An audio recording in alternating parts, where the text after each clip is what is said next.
It's the time of year that some of us dread just a little bit.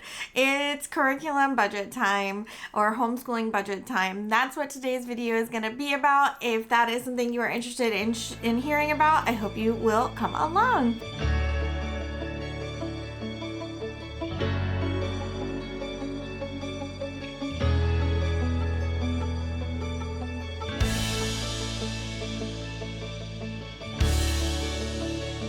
Welcome back to Homeschool-ology. If you're new here, my name is Nikki. I'm a homeschooling mom of 4. I currently have I will have in the upcoming school year, because that's what we're talking about, a 10th grader, 6th grader, 2nd grader, and 1st grader. The 2nd grader and 1st grader are doing the same curriculum, so they're, kind of together. But of course, they're going to need their own workbooks and things like that. So for the purposes of this budgeting video. So what I'm going to do is I'm going to jump over to the computer. I do have this template for free download on my website, homeschool-ology.com. If you've downloaded it before, I did need to go back and fix a few of the formulas. And so by the time this video goes live, that will be updated. So if you've downloaded it before, you might want to download it again, because I did fix some of those formulas for you guys. As I was filming this video, I realized that some of them were a little messed up. So I'm going to jump over to the video or to my computer and show you what I do to create a budget for the upcoming school year. This is my budget template. You can find this on my storefront at homeschool-ology.com. It's free, a free download. It is an Excel document, so you will need Excel to use it. But this is what I use every year to create this budget. So I'm going to put in my children's grade levels. I usually put in their names, but this is gonna be on. So she's gonna be using Denison, I think, geometry, and she's gonna be using Khan Academy, which is free.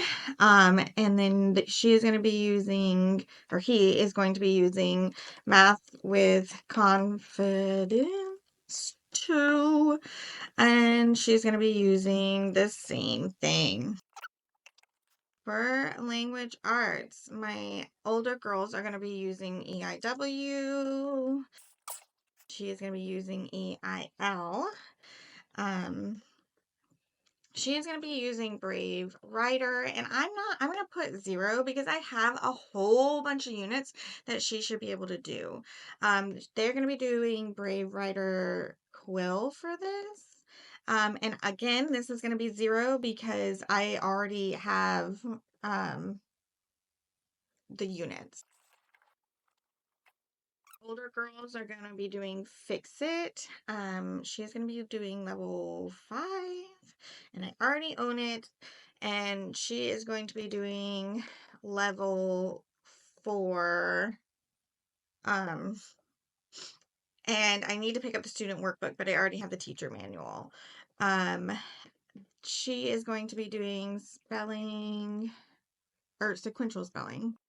And I do need to pick that up. And then for writing, that is going to be contained in the EIW, so I'm just not going to have anything in that category. This will be Crash Course, or no, I'm sorry. This will be Curiosity Chronicles. And about halfway through the year, I will need to pick that up. And so I will add that into the budget. I'm probably only going to put it under one girl's though, so I'm just going to put 0 there for the other girl. It's budgeting because it's going to be for both of them. So for budgeting purposes, I'm just going to put it under one child. For science, she's going to be using Crash Course notes from TPT. So I need to get those. And hers is going to be free. In the miscellaneous category is where I will add like a little bit of extra money for any supplies that we need for any of the labs. For art, we are going to be using free things, so I'm not even going to put that here. Music, she's $30 a week, so let me calculate that out in my brain real quick. So music is going to be a big chunk of money.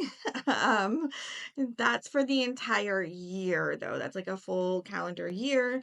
And then Homeschool Planet lesson plans. I don't know that I'm going to need to pick up any because they don't have EIW or EIL as far as like ready to go lesson plans. So I'm going to put those in myself. And I think I own everything else that's going to need to be put in. So I don't think there's anything that I think it's going to be $0. I need to look at what the subscription is for Homeschool Planet and add that in a minute. Okay, for the co-op, I'm actually going to remove this category because this isn't happening for us anymore. So I'm going to go ahead and delete that.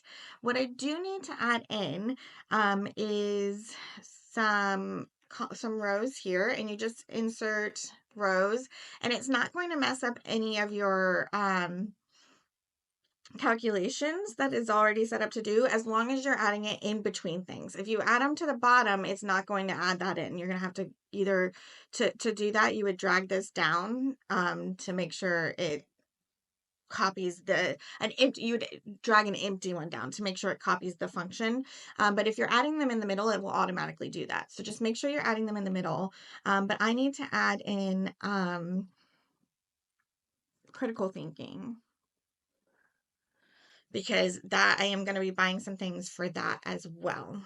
And then I think that is it. I think everything else that we're doing is going to be free. So I'm not even going to worry about putting it onto this spreadsheet. For my littles, I don't have anything to add for them either. So I'm going to go off camera and go and find all the costs of all of these things, and then I will meet you back here to tell you what they were. Oh, one thing that I need to add here. Let's see. Insert. I need to add in vocabulary. They are doing Vocabulate.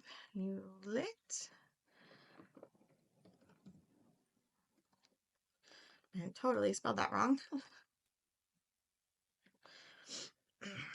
She's doing J, and I think she's doing F, if I remember correctly. And then I need to add in one more row for vocabulary for word roots. She probably won't need it, but she will. So I'm going to jump over and find all the costs for all of these, and I'll meet you back here in a minute. All right, I'm back, and I have all the costs in here. I forgot to add pinwheels, but that's not going to cost me anything because I already own it. But Denison is going to be $175. The EIW is going to be like our biggest purchase. It's going to be quite a bit of money, but that's all right. These are the actual costs of these curriculums, but I actually found these two as a bargain deal on Rainbow Resources. So they're like dented. I bought those before, and like literally the only thing wrong with the book was like the corner was a little bent. So I go for that every chance I get, because that saves you a big chunk of money. So for all, I think it was these two, including the teacher manuals and the Fix It grammar. Oh, which I forgot to put in here. Let me double check that real quick.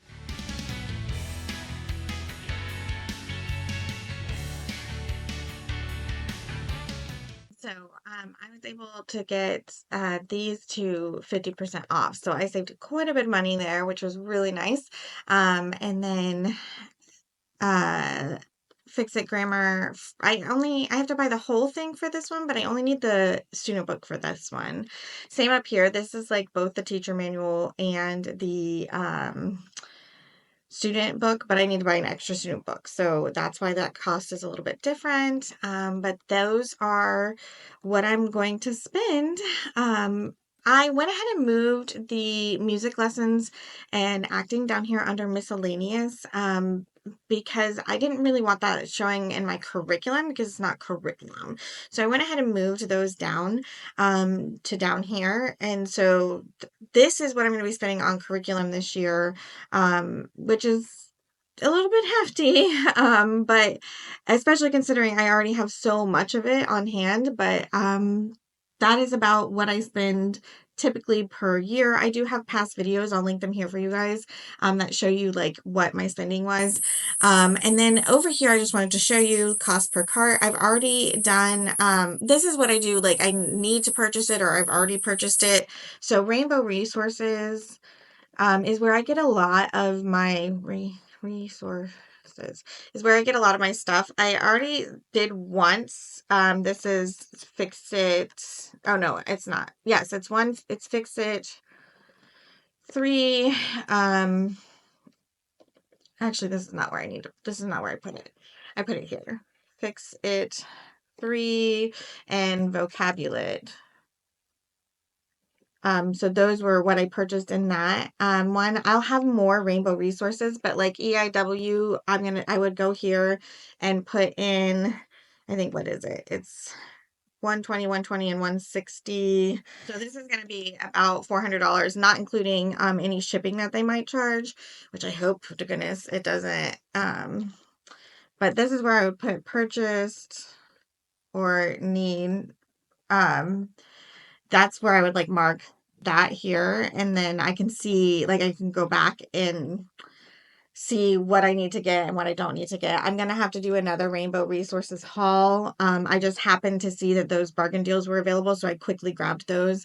And then I needed it to be over $50 to get free shipping, so I added that Fix It grammar book in. So I'll need to do another Rainbow Resources order, so I'm gonna go ahead and put that here. But I really think that might be it for the year. Oh, Curiosity Chronicles, I totally forgot that one. Let me look that up real quick.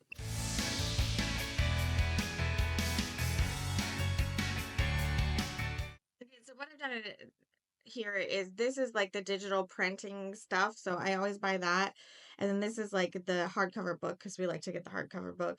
And so that will be the total of it all together. So I will need to put that over here as well. So that shopping cart is going to be $145. That includes shipping and everything. And then the other Rainbow Resources, I think those are the only things I'm going to need besides Crash Course. I just put in, or Teacher Pay Teachers, TPT. I've just put in that it's going to be $50, and I'll go back and adjust this when I decide which ones I want, but I haven't decided yet. So, that is, and then this Rainbow Resources will be all the rest of the things that I need to go back and calculate and see how much that's going to be. And then that would be it. That's all I would need to purchase. Oh, Homeschool Planet, as well. So when I put in whatever this is, this number here should relatively closely match this number here. So then over here, I go in, and when I actually purchase something, I put in what it costs, so I can just see what my projected cost was going to be and what I actually spent throughout the year. So those are what all those tabs are in this budget booklet that I have on for free on my website. And this is what I do every year. So this is what we're looking at: close to $1,000 for curriculum for the year, close to $5,000-$6,000 as if you include things like extracurricular activities and things like that, which need to be factored into the budget somewhere. We factor them into our budget here because it's part of the education. So that is a look at my budget for the year. Okie doke. So that is what I do. It's pretty simple with that spreadsheet that I use, the Excel spreadsheet that I use. I just basically plug in all the numbers, and it does all the work for you, which is really nice. And so it's a good idea, even if you're not that concerned about it, like it's a good idea to just kind of put it in and see, like, get an idea of what you're going to need to do. Again, I don't always have to buy all of my curriculum right up front because we're like going through the school year, we might be finishing up something. So like, I'm not going to need to buy Curiosity Chronicles until probably like January. So it's nice to see like what I'm going to need to spend. And as it comes out over the course of the year, I can kind of make sure I'm staying within that spending budget. We typically budget around like $3,000 This year, you could see that that's going to be way more than that, but we have more kids doing more extracurriculars, which are going to be costing us a little bit more money. So we're going to have to realize, go to our personal budget and make that adjustment. That's why I really like doing this, is because I can show my husband, like, this is what it's going to cost. Like, we need to make sure we have it in the budget. And it's nice for him to see. He's a visual person who likes to see the numbers. So it's nice for him to see. So I highly suggest doing it if you, it only took me maybe an hour at the most. I would say it doesn't even take me that long, but I'm saying at the most, because you do have to go to each website and, create carts and see what they're going to be and all that good fun stuff. So that is that. So if you have any questions, let me know down in the comments. While you're down there, I hope you would hit that subscribe button, ring that notification bell, and give this video a thumbs up. Don't forget, you can always check us out over on Instagram at Homeschool-ology, and I hope you will come back and talk to me soon. I'll talk to you guys later. Bye.